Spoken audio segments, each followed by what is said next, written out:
Olá, galera. Segue mais um vídeo aí para vocês estudarem nesse período de quarentena.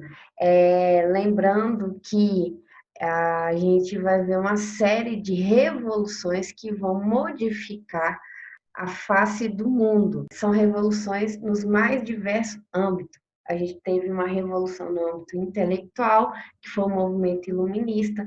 A gente vai ter revoluções no âmbito da política, como, por exemplo, a Revolução Inglesa, a Revolução Americana, a Revolução Francesa, e a gente vai ter uma revolução no âmbito econômico, que vai modificar a ação econômica, não só nos países que vão desenvolver a indústria, mas também, querendo ou não, vai obrigar, vai forçar países que não entraram nesse processo revolucionário a entrar, mesmo de forma tardia. Então, esse vídeo vai tratar da Revolução Industrial.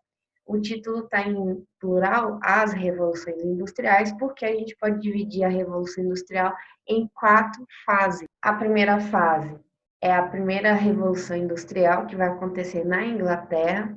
A segunda fase é a segunda Revolução Industrial, que vai se espalhar para o continente europeu, vai chegar nos Estados Unidos e também no Japão. A terceira fase, que é a terceira Revolução Industrial, ela está relacionada ao mundo digital, virtual, ligado a isso aqui que a gente chama de internet. E a quarta fase é a quarta Revolução Industrial, que muitos estudiosos e historiadores falam que é a era da inteligência artificial, da nanotecnologia, onde a ficção científica sai da telinha do cinema e passa a ser uma realidade palpável. Então, essas são as fases da Revolução Industrial. Esse vídeo em específico vai tratar da primeira fase, ou seja, a Revolução Industrial no território inglês. A Revolução Industrial ela vai transformar não só a vida econômica, né? A modificação da economia e vai gerar, consequentemente, transformações sociais, políticas que vão ser irreversíveis. A gente vai ter mudanças em escala mundial. Vai começar na Inglaterra, mas paulatinamente esse mecanismo revolucionário que é as indústrias vai se espalhar e vai modificar a forma do homem se relacionar com a sua produção.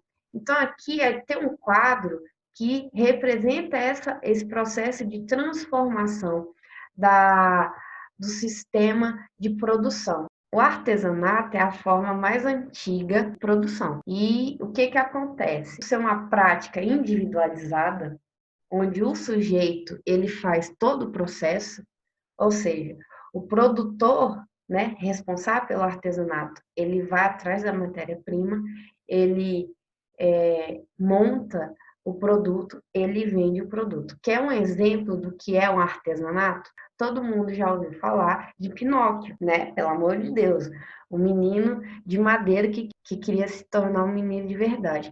Qual é a ideia? O pai dele, né, o criador dele, o produtor dele, Gepeto, ele é uma representação desse modo de produção artesanal. Ou seja, ele foi na floresta, escolheu a madeira, né, um tronquinho de madeira, para realizar o produto, ou seja, ele fez o boneco, personificou o boneco, pintou aquela coisa toda e colocou à disposição da venda, não é? Então, isso aí representa que nessa fase específica, o produtor é independente e ele faz parte de todo o processo da produção, desde a extração da matéria-prima até a venda. E aí, por isso, por ser um processo longo, que exige a participação efetiva do produtor em toda a escala da produção, a gente não tem uma grande quantidade do que é produzido. Por isso que o artesanato ele vai se restringir a uma pequena produção. Isso vai mudando a partir do momento que não é mais um sujeito que vai fabricar o produto. A gente vai ter a figura do mestre e os seus aprendizes. Ele vai educar os seus aprendizes na arte, por exemplo, da metalurgia, ou na arte de fabricar brinquedos de madeira, o que for. Então, a ideia é o seguinte: não estou sozinho no processo, eu estou ensinando mais pessoas para que essas pessoas, adquirindo esse conhecimento, a gente consiga ter um conjunto de produtores. É assim que vai começar as oficinas durante o período da Idade Média, só para vocês terem ideia, que não é um processo que aconteceu do dia para a noite. Levou-se séculos para se formar as oficinas e ter seus mestres e seus aprendizes. Isso vai trazer um benefício para esses produtores, porque não estão mais sozinhos, então eles conseguem aumentar sua produção, que antes era pequena, porque ele só estava trabalhando sozinho, agora ele não está trabalhando só, ele tem aprendizes e às vezes até parceiros produtores agindo em conjunto para aumentar, assim, a produção e, consequentemente, quando se aumenta a produção, o que se aumenta? O lucro. Bacana? E, por fim, a lógica da produção maquinofatura, ou seja, a entrada da máquina em algumas atividades que os humanos só faziam. Então, observa aqui uma coisa: mano significa o quê? Mão. Máquina significa o quê? Máquina. Até aqui, só para a gente entender esse processo, daqui para trás, só os humanos faziam o ato da produção da mercadoria. Só que a partir do momento que a gente tem um negócio chamado Revolução Industrial, vai ter uma mudança. Não mais o humano sozinho fabricando a mercadoria. Ele vai ter apoio de quem? Da máquina. Então, ele vai otimizar essa produção. Com a entrada da máquina, algumas atividades que eram feitas por humanos vão passar a ser feitas por máquinas. Aí, o que vai acontecer? Vai mecanizar a produção. Se eu tenho uma máquina, a minha produção é mais rápida. A primeira máquina que vai trazer uma revolução na esfera da produção é a máquina de tear. Significa que não vai ser necessário várias pessoas desfiando algodão. Vai ter uma máquina que vai fazer esse trabalho. Então, é muito mais barato para um produtor ter uma máquina que faz o trabalho, por exemplo, de 15 pessoas, do que ter 15 pessoas fazendo um trabalho de uma máquina, porque a máquina não descansa, a máquina não precisa de salário, ela precisa de manutenção, de fato, mas é muito mais barato do que a mão de obra. Então, o que vai acontecer? Além de mudar a forma de produção, ser uma produção muito mais rápida e mecanizada, a gente também vai ter a formação das duas classes que vai ditar a lógica da produção. Eu estou falando do capitalista, e quem é o capitalista na fila do pão? Ele é o dono da fábrica. E quem é o operário? Ele é aquele que trabalha na fábrica. Então, a gente tem aqui a divisão donos da fábrica, e aqui a gente tem quem trabalha na fábrica, ou a força de trabalho. E assim a gente tem a divisão da sociedade entre aqueles que detêm o dinheiro para ter fábricas e abrir essas fábricas para uma força de trabalho chamada operário para trabalhar na fábrica, a fim de otimizar sua produção, porque nesse momento, nessa primeira fase de introdução das máquinas, elas não trabalham sozinhas. Mesmo tendo a substituição do sistema manufatureiro para o sistema maquinofatureiro, ainda é necessário de quem? A mão de obra do operário. Ainda é necessário alguém apertar o botão. Ainda é necessário alguém, em caso de falha da máquina, consertar a máquina.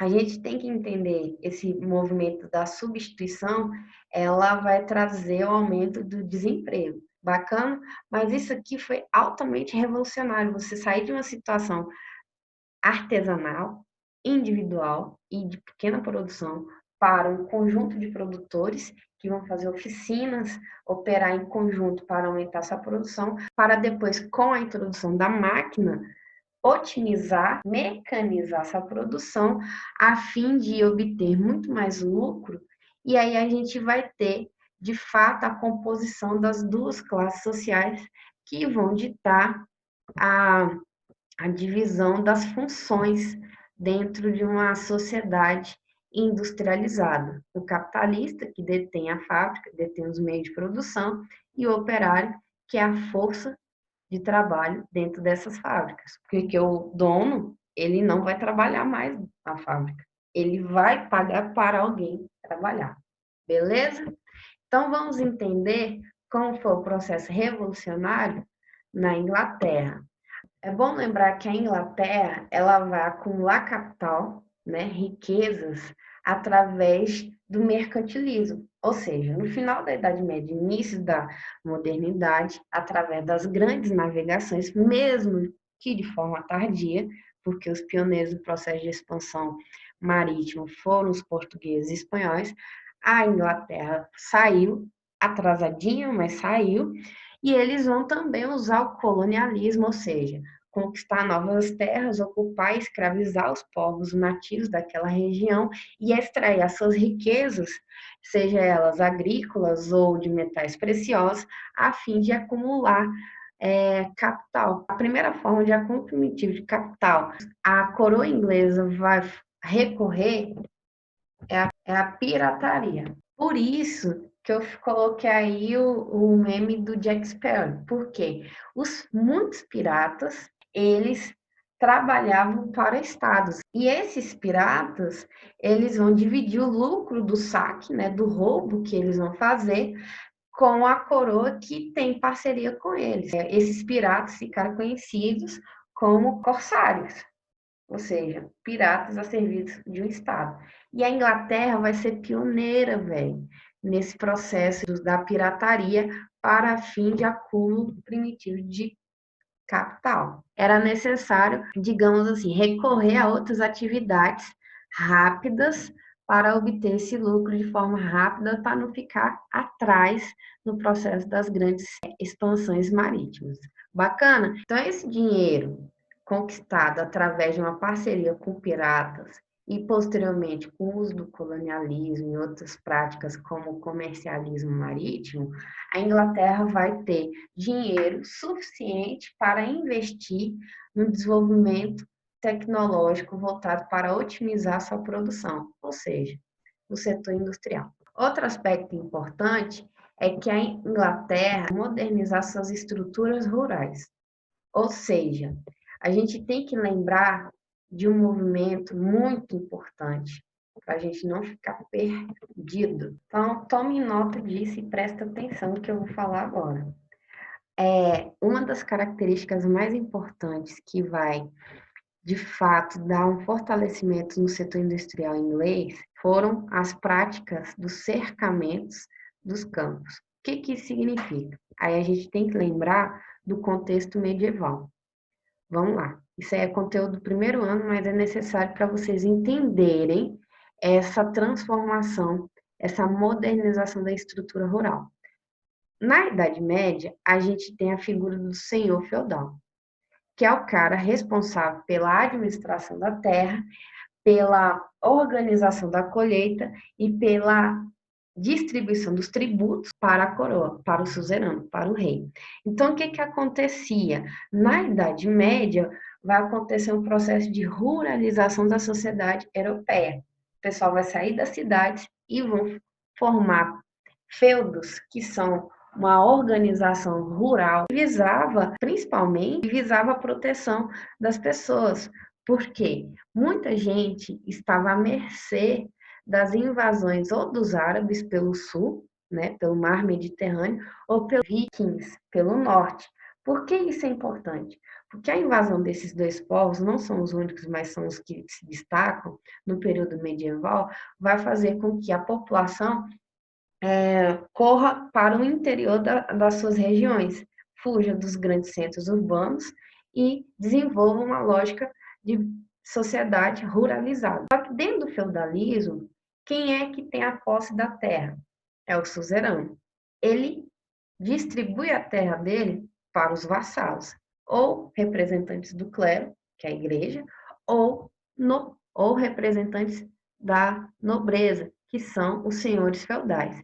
E aí, o que acontece? Os senhores feudais, eles ficam responsáveis pela proteção da terra. Então, além de cultivar na terra, em caso de vazão, o que o senhor feudal tem que fazer? Se armar, armar os servos que estão na sua terra e proteger a terra. Então, existiam muitas pessoas que viviam no campo sob a proteção do senhor feudal. Só que o que vai acontecer? No final da Idade Média, essa lógica de que o senhor feudal cede parte da terra para servos viverem em troca de proteção, eles trabalham na terra, vai acabar. A gente vai ter no contexto inglês, de forma lenta e gradual, isso não acontece. Lembre-se, nenhuma modificação na história acontece do dia para a noite. Então, o que vai acontecer? Esses servos que estão na terra, eles vão ser convidados, né, para não usar outro termo, a se retirar da terra. Então, uma das primeiras características dos cercamentos é um êxito rural. Qual é a lógica dos cercamentos do campo? É o seguinte: essa quantidade de servo na terra não tem como se manter. É necessário diminuir e expulsá-los da terra. Afinal de contas, eles não são donos da terra. Eles estavam aí a fim de proteção. Agora não precisa mais dessa lógica. Então, o que vai acontecer? Essa população que vivia no campo vai deixar o campo e vai partir para a cidade, principalmente para tentar sorte, né? Tentar trabalhos no setor industrial, porque eles estão sendo literalmente expulsos da região onde eles tinham moradia, porque o senhor feudal cedeu, necessita de cada hectare sob o seu comando para a produção de matéria-prima básica para abastecer o setor industrial. Tranquilo? Ficou claro isso? Então, cercamentos dos campos foram importantes para o processo de modernização da estrutura rural inglesa, porque aí vai ter mais matéria-prima sendo fornecida para o setor industrial e, consequentemente, olha só que ironia do destino, com o êxito rural, e essas pessoas indo para a cidade, vai ter a sorte no setor industrial, e isso vai significar que eles vão ser uma mão de obra barata e acessível. Então, o setor industrial, ele não vai ficar desamparado, pelo contrário, vai ter mão de obra sobrando, vai ter gente passando necessidade, porque não tem como voltar para o campo, então eles têm que se virar na cidade. Se não dá certo no setor industrial, tem que buscar outras formas de atividade de subsistência. Outra coisa importante para a gente entender por que a Inglaterra foi pioneira no processo de industrialização, a gente tem que entender algumas características geológicas e geográficas da Inglaterra. Então, aqui tem um mapa da Inglaterra que apresenta alguma dessas características importantes. Primeiro, a Inglaterra, ela é uma região com bons rios que são navegáveis, ou seja, são planos e são ótimos para a escoação da produção. Por que isso é importante? Raciocina comigo. Não é muito mais fácil, barato, mais rápido para escoar minha produção do interior até o centro industrial inglês, em vez de usar cavalos, carroça, eu posso usar o quê? Posso usar um mar e aí depois usar as redes de rio navegáveis, que são ótimas no território inglês, e isso vai facilitar o trânsito das mercadorias de norte a sul até os centros industriais ingleses. Bacana? Outro dado importante para a gente entender o pioneirismo inglês é que o subsolo inglês é rico em carvão, em minério de ferro, e esses dois produtos são elementos básicos da primeira fase da Revolução Industrial. O carvão é a matéria-prima para a máquina a vapor. Sem o carvão, você não tem a máquina a vapor. Sem a máquina a vapor, você não tem os trens, porque os trens são movidos através da queima do carvão. Então, percebo que tudo segue uma cronologia de evoluções tecnológicas.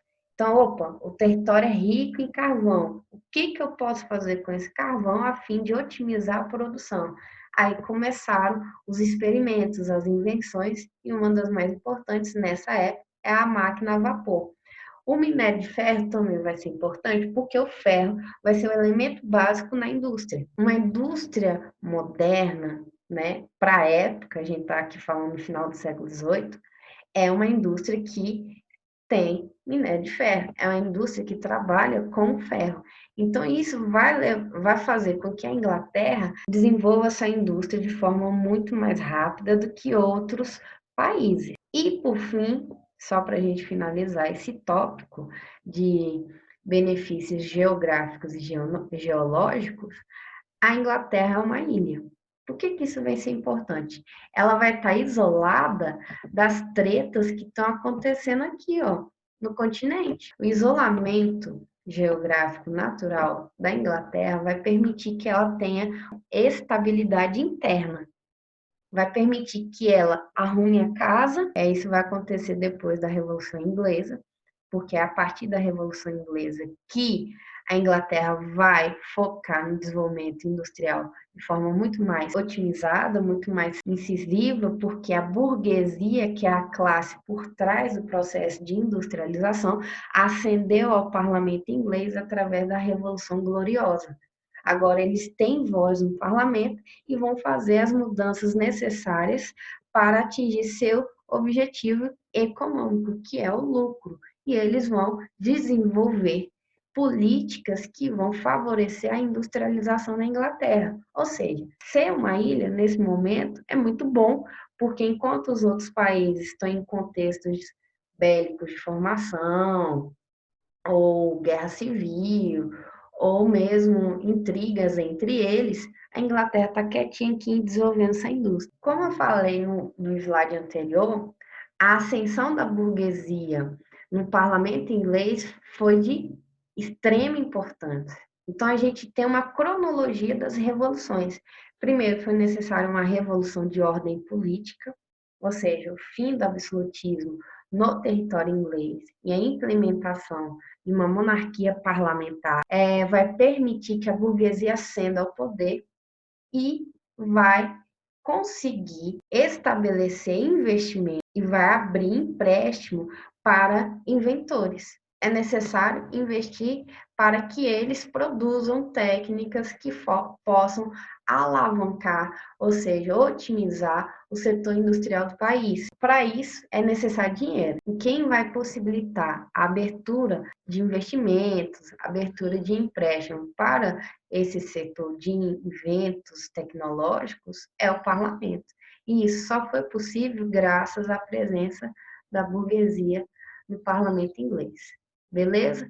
Lembrando que a Revolução Inglesa, ou as revoluções inglesas, foram as primeiras revoluções burguesas. Seguida dela, a gente tem a primeira fase da Revolução Industrial, depois a gente tem a Revolução Americana e, consequentemente, a Revolução Francesa e início da segunda fase da Revolução Industrial. Então, percebam que tudo está interligado. A ascensão política da burguesia vai permitir que ela ascenda economicamente, principalmente, né, através do setor industrial. Como eu falei, era necessário investimento para otimizar a produção.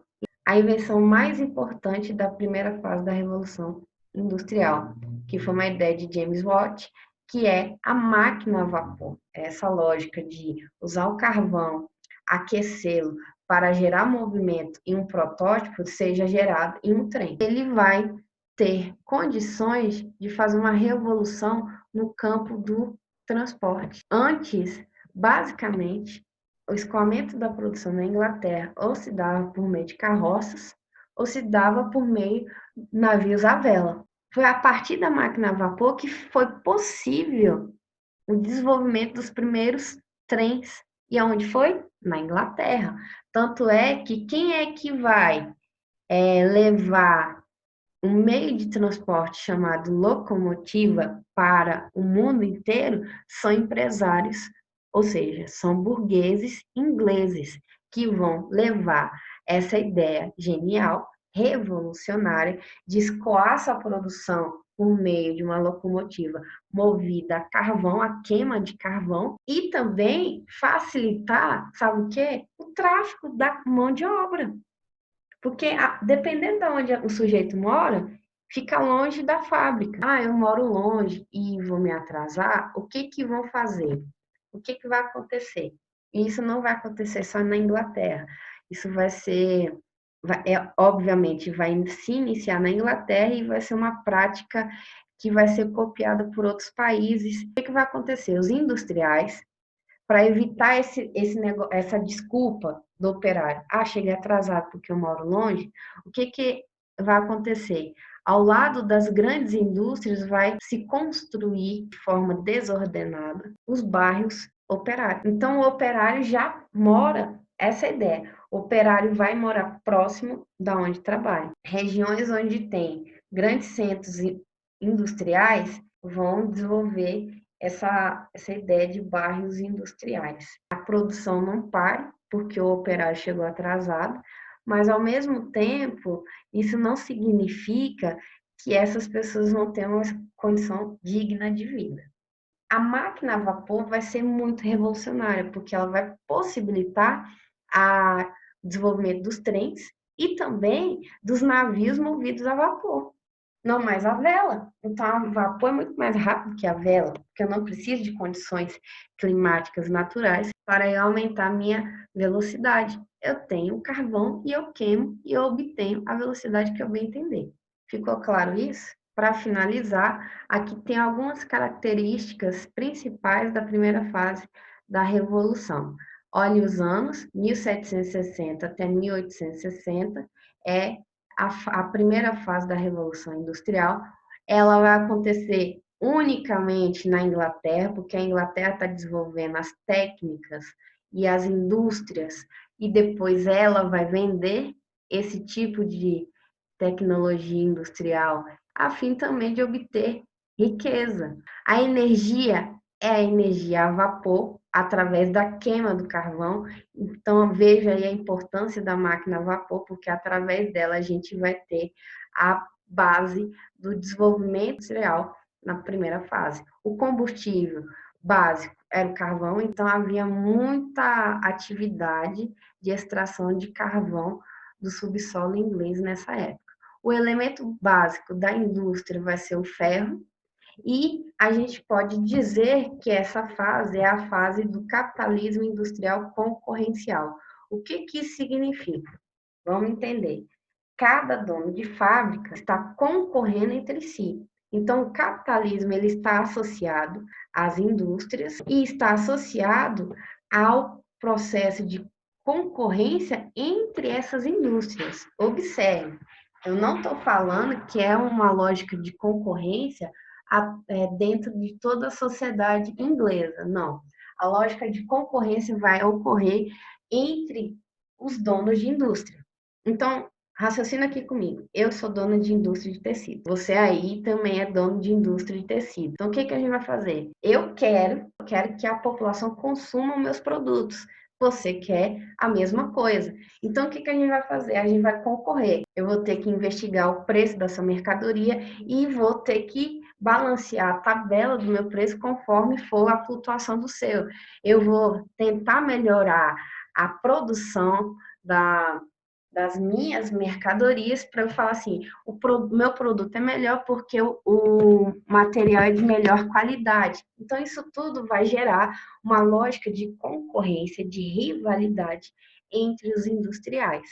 Tranquilo? E isso que vai ditar a primeira fase do capitalismo. Então, percebam que o capitalismo ele vai se desenvolver conforme for acontecendo um processo de desenvolvimento industrial. Eu não estou falando que não existia um protocapitalismo anterior ao processo de industrialização. Existia através do acúmulo primitivo de capitais por meio de práticas mercantis, colonialismo, escravismo, pirataria. E isso vai permitir que os países europeus absolutistas acumulem riqueza. E isso é necessário para obter dinheiro suficiente para investir no setor industrial. A semente do capitalismo já existia ali nas práticas mercantis. E ele, como eu posso dizer, ele vai florescer nesse momento onde a indústria vai se desenvolvendo. Um dado muito importante, a condição de trabalho da classe trabalhadora é péssima. E lembre-se, aqui a classe trabalhadora é todo mundo, desde a criança aos idosos. todo mundo trabalhava na fábrica. Quem era a classe trabalhadora na primeira fase industrial? Qualquer um que pudesse trabalhar. Então, imagine você, situação de famílias, milhares de famílias, tendo que sair do campo por conta dos cercamentos dos campos, indo para a cidade. Desde a criança até o mais velho, eles têm que trabalhar na fábrica porque o salário era pouco. Então, o salário só do pai e da mãe não sustentava, não dava a assistência necessária para ter uma vida digna. Então, o que vai acontecer? Como não existiam leis de trabalho, como não existiam leis de proteção à criança, à adolescente, a idosos, que o salário dado para uma criança vai ser diferente ao que é dado para uma mulher, que vai ser diferente do que é dado para o homem.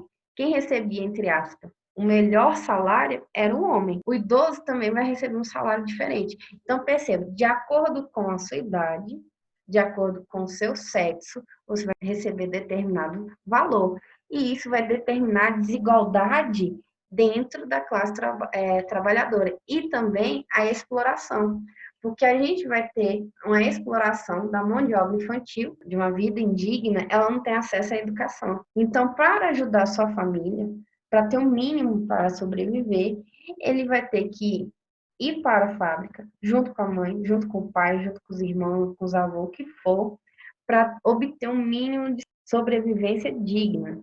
E às vezes eles nem conseguiam. Atrelado a isso, a gente vai ter o abuso da mão de obra feminina, porque muitas mulheres vão trabalhar grávidas e não tem nenhum tipo de assistência.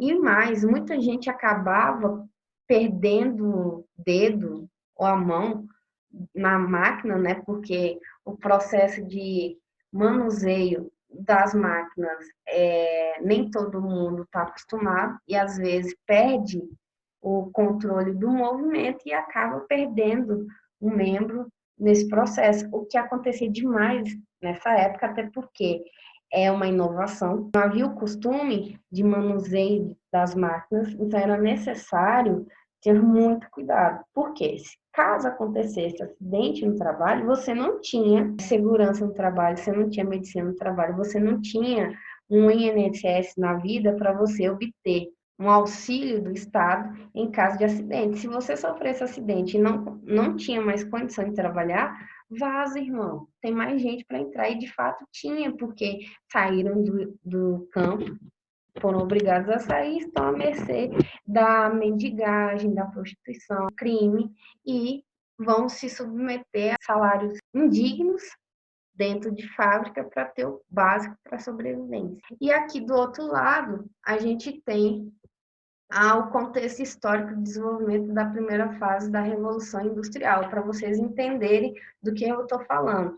Primeira coisa, a gente vai ter o desenvolvimento da Revolução ideológica, né, intelectual, que é o iluminismo, que vai criar as bases para o desenvolvimento do liberalismo econômico, seguida da consolidação do poderio inglês por meio da Revolução Inglesa, ou seja, agora a Inglaterra acabou com o absolutismo e é uma monarquia parlamentar, e aí depois a gente vai ter, no meio dessa fase, em 1776, a Revolução Americana, que vai ser a expansão dos ideais iluministas e também sob influência da Revolução Inglesa, eles vão fazer a independência dos Estados Unidos, e depois, em 1789, a gente vai ter a Revolução Francesa, que vai dar fim ao absolutismo francês.